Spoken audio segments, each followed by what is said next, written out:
Bonjour. Comment allez-vous? Ça va? Tout doucement? Quand on arrive chez un bénéficiaire, que la porte est grande ouverte, qu'il a le sourire, on sait qu'on est les bienvenus et qu'ils nous attendent avec plaisir. Et ça aussi, c'est très gratifiant. À chaque intervention, on refait le point sur le planning. On puisse expliquer à la personne qui vient, quand. Le 23, oui. Je ne vais pas venir le matin, je vais venir l'après-midi. De 8 à 10. Au niveau de ce travail, il y a le facteur humain qui est super important. On est autonome, c'est des interventions qui sont relativement courtes, donc ça change tout le temps, c'est très varié. Moi, je trouve que c'est confortable comme travail. Plutôt que d'être coincé à un endroit toute la journée, là, on bouge, on voit des personnes différentes, on fait des tâches différentes. Qu'est-ce qu'on mange à midi? Ah, taisez-vous, j'étais en train d'y faire chauffer, mais je ne sais pas ce que c'est.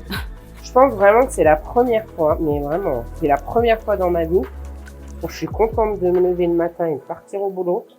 Et le soir, quand je rentre, je me dis, j'ai fait peut-être une sacrée journée, mais je suis contente de tout ce que j'ai pu faire dans ma journée.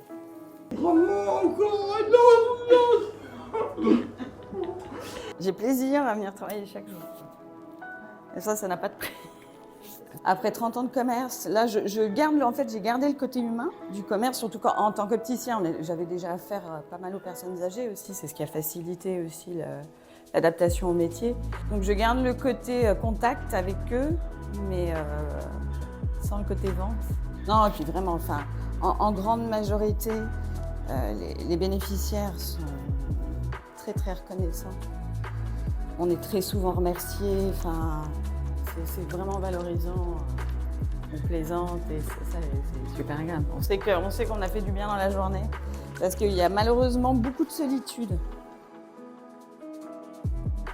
Même si c'est 1 heure, c'est 2 heures, pour nous ça paraît peu, mais je pense que pour les gens, on fait beaucoup, puis ça leur permet de rester à domicile. Puis ça paraît banal pour les gens de dire oui, c'est bon, ils vont aller en EHPAD. Non. Ils lâchent leur vie, leurs souvenirs, leur quotidien. Franchement, c'est compliqué. Ce qui est mieux que dans une structure ou que n'importe quel autre travail, c'est qu'en tant qu'aide à domicile, on peut leur dire oui, moi j'aimerais bien commencer tôt le matin et finir moins tard le soir ou le contraire. Et du coup, on peut s'adapter. Le planning s'adapte. Moi, je sais que quand j'ai commencé, je leur ai dit que j'avais une amplitude horaire entre 9h le matin et 18h le soir. En tout cas, avec une vie de famille, je trouve que c'est génial. Quand on est jeune, qu'on a envie de passer le permis, ça laisse toujours des heures qu'on peut laisser de libre.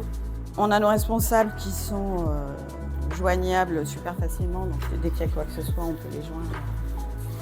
Il n'y a pas beaucoup de boulot, on a des temps d'échange pour parler comme ça de notre travail, de notre quotidien et de comment ça se passe, de qu'est-ce qu'on pourrait changer, faire évoluer.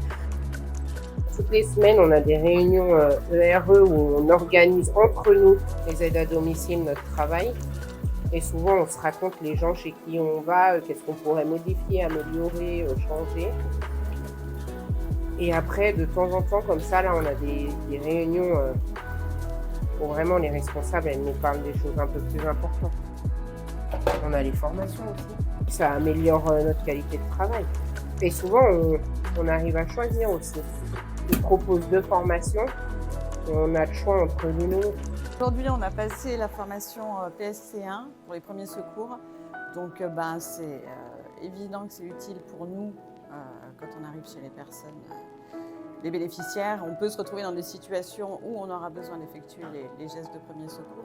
Et c'est vrai que là, pour l'instant, j'ai l'impression d'être mieux armée face à l'imprévu. Aujourd'hui, j'ai plus d'outils pour faire face. On a une super formation. Un petit mot de la fin pour vous dire que c'est un métier passionnant, qu'on apprend plein de choses, on entend plein d'histoires, on passe des bons moments et des moins bons.